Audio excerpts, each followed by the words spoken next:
부산에서 톱 콘서트를 했던 이준석 전 대표 자리에 사전 조율 없이 인 위원장께서 방문을 했잖아요. 그렇습니다. 네. 인 위원장 방문을 맨 앞줄에서 이제 보셨다고 그러던데 그렇죠. 인 위원장 방문을 보고 이준석 전 대표가 영어로 응대를 한 거에 대한 그렇습니다. 논란이 있습니다. 논란이 많죠. 예. 네.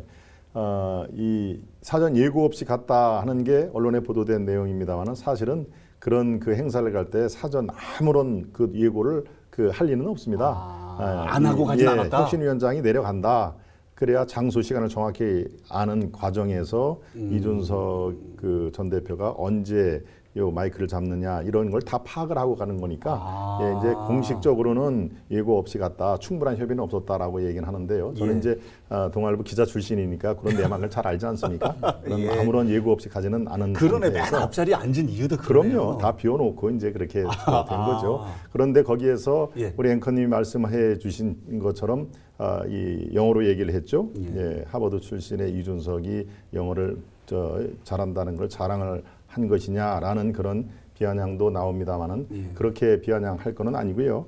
기본적으로 이준석의 이 내막을 우리가 살짝 들여다볼 필요가 있는데 이거는 100번 이준석이 잘못한 겁니다. 미스터 린튼이라고 하는 그 호칭을 쓴 것부터가 우리의 미스터 김, 미스터 리, 미스터 박 하는 거하고 뭐가 다릅니까? 즉 평어로 얘기를 한 겁니다. 존중의 의미가 거의 없는 것이죠. 네. 그런 의미에서 굳이 영어를 썼다 하는 얘기는 상대방에 대한 비하뿐만 아니라 지금 인종차별이라는 얘기가 나오지 않습니까? 미국의 예일대학교 누굽니까? 정신분석학 교수가 나옵니다. 지금 미국에서 만약에 이러한 일이 벌어졌다면은 그거는 인종차별로 처벌을 받아야 될 상황이다.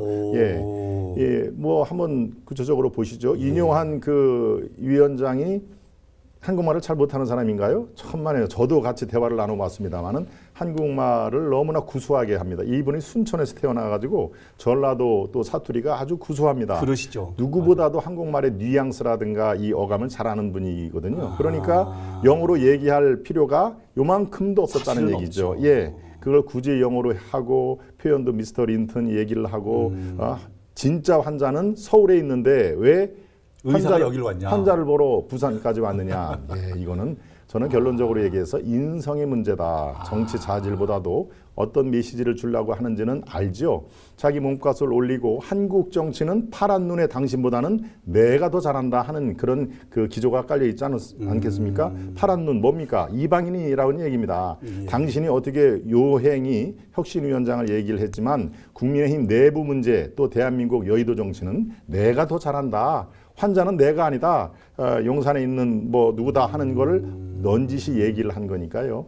글쎄요, 이준석의 잘 그 기대를 하는 사람들이 저도 사실은 이준석의 초기 행보는 굉장히 뭔가 새바람을 일으킬 정도로 기대를 한 그 언론인 중에 한 사람입니다만 지금의 상황은 기본적으로 정치 자질보다 인성의 문제다 알겠습니다. 하는 얘기를 지적을 안 할 수 없습니다. 선임 행정관님께는 조금 다른 각도로 여쭤보고 그럼요. 싶은데 이게 지금 사실은 인유한 위원장께서 그 자리에 가셨던 이유가 뭔가 뭐 이준석 전 대표와 대화도 필요하고 뭐 이렇기도 하겠지만 뭔가 그 저변에는 통합을 위한 발걸음이었잖아요. 뭐 여러 가지 명분 쌓기도 있을 테고요. 근데 결과적으로는 전혀 반대적인 결과가 나온 것 같은 느낌입니다. 어떻게 평가하십니까? 그러니까 저는 이제 이준석이 가지고 있는 최대의 그 장점 혹은 능력이라고 하는 것이 쟁점을 만드는 거라고 생각을 해요. 이 영어로 말했느냐, 뭐 왜 한국어로 안 했느냐, 예의가 있느냐 없느냐 이런 논쟁들이 수없이 무수하게 막 터져 나올 수 있겠죠. 그럼요. 짧은 시간 동안에 얼마나 많이 쏟아져 나왔어요. 성공한 거예요. 그러니까 정확하게 이준석 전 국민의힘 당대표가 노리고 있는 지점들은 바로 그런 거예요. 그런데 여기에 적극적으로 지금 부응을 해주고 있는 거죠. 언론도 부응해주고 국민의힘에서도 부응해주고 다 부응을 해준 거예요. 이준석 전 대표 입장에서는 완전 대성공. 그럼요. 대성공이죠. 그래서 저는 이준석 대표 입장에서 볼 때는 손해본 거 손해가 뭡니까? 몇백 프로의 이익을 지금 남긴 장사를 했다. 이거에 우리 인요한 위원장께서 아주 적절한 시기에 적절하게 가서 거기에 도움을 크게 줬다. 저는 그게 저의 평가입니다. 혹시라도 이 부분에 이준석 전 대표가 좀 얻어갔으니까 다음에는 인유한 위원장께 좀 뭐 줄 수 있을까요? 이거는 이제 그날도 분명하게 이준석 전 대표는 내가 어떤 상황에서 움직일 수 있는지에 대한 코멘트는 다 한 거거든요. 그러니까 문제의 지점이 서울에 환자가 있다라고 얘기를 했는데 예. 그거부터 수술을 하라는 거잖아요. 예. 그게 수술이 될지 안 될지 용산을 수술한다는 게 보통 일입니까? 말이 안 되는 그런데 얘기일 수도 있죠. 현 정부에서. 강서구청장의 패배의 핵심은 대통령이었어요.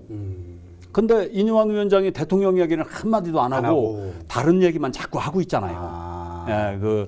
저 중진들 예. 험지 출마 얘기하고 뭐 윤핵관 얘기하고 자꾸 딴 얘기만 하고 있는데 문제의 핵심은 용산에 있으니 용산에서 허락을 받아오든 아하. 결제도장 찍어오든 예. 나를 모셔가려면 예. 그런 확실한 것이 있지 않고 다시는 찾지 마라 하는 얘기를 이준석은 한 거란 말이에요. 선임 행정관님께서 지금 생각하시는 지금 현재 입장은 이 평행선이 좁혀지기는 어려울 수도 있다라는 말씀.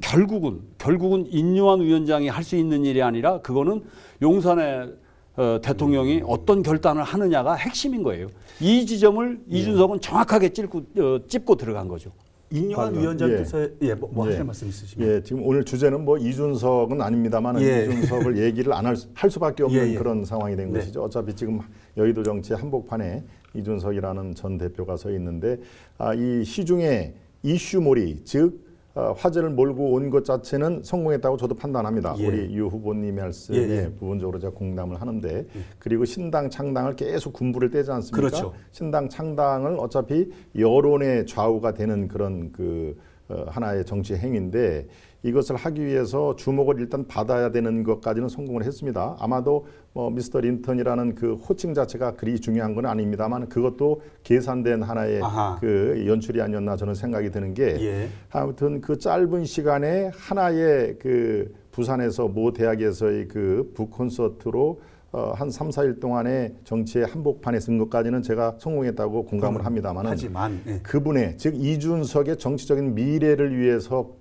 꼭 성공을 했느냐 저는 그거에 대해서는 이론을 달리합니다. 제가 아까 인성이라는 말을 썼습니다만은 아주 지금은 누구도 이준석을 모르는 사람이 없을 정도로 정치 분야의 유명인이 됐죠. 그렇죠. 셀럽이라는 그 표현도 가능할 텐입니다만은 그렇지만 진짜 참 정치 지도자로서의 그 무게 중심은 오히려 지금 가라앉는 느낌이 전 듭니다. 예컨대 저라면은 이 이뇨한 위원장을 그렇게 면전에서 공격을 하고 내가 왜 환자냐 당신이 의사냐 여기까지 하느냐 저기 있지 않느냐 용산에 있지 않느냐라는 메시지를 하는 것보다는 자기가 한마디만 뜩 하고 우리 이뇨한 위원장님과의 얘기는 이거 끝나고 별도의 티타임을 하면서 얘기를 하겠습니다 라고까지만 얘기를 하면은요 품격이 있지요. 그리고 기자들이 둘이 만나서 무슨 얘기를 할 것인가가 온통 이제 레이더 잡기에 그럴 때 한마디씩 얘기를 하면은 그게 오래 지속이 되는 영향력이 있는데 한꺼번에 막 쏟아진 상황이고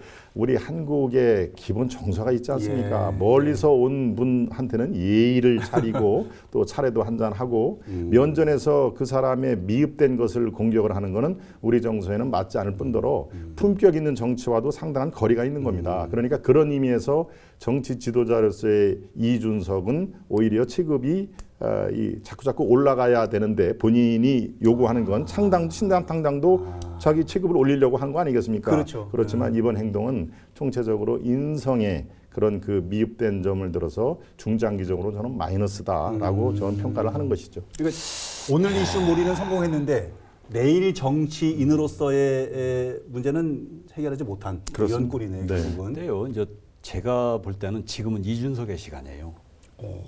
이게 저는 상당 기간 갈 거라고 생각을 하는데. 이런 지금 이슈 몰이가. 이제 개인의 이건 능력이기도 하고 또 시대 상황이 그렇기도 합니다. 그런데 지금 이준석은 분노를 조직하고 있는 거예요. 누구에게 분노를 했느냐? 대통령에게 분노를 했고 첫 번째는 국민들이 그게 이제 강서에서 나타난 거 아닙니까? 분노를 그 대통령에게 분노한 국민들 그리고 여당 야당 할 것 없이 정치권에 분노한 국민들이 무려 30% 정도 존재하고 있단 말이죠. 여기를 겨냥하고 있는 거예요. 여기를 향해서 끊임없이 얘기를 하는 거죠. 그러면 분노한 사람들은 자기를 대변해 주는 사람을 집중하게 되고 거기에 모이게 돼 있는 겁니다. 그렇죠. 이거를 조직하고 있는 시간이에요. 그래서 이것이 어느 정도 조직이 된다. 국민 정서가 상당 부분 따라오고 있다. 지난번 여론조사에서는 무려 17%까지 나왔지 않습니까? 예. 아마 20%를 넘어서고 25%까지 조직이 된다라고 하면 이건 굉장한 그 파괴력을 갖게 되는 얘기는 거거든요. 달라질 수 있다. 예, 그래서 지금 이준석은 분노를 조직을 하고 있다. 네, 저는 그렇게 알겠습니다.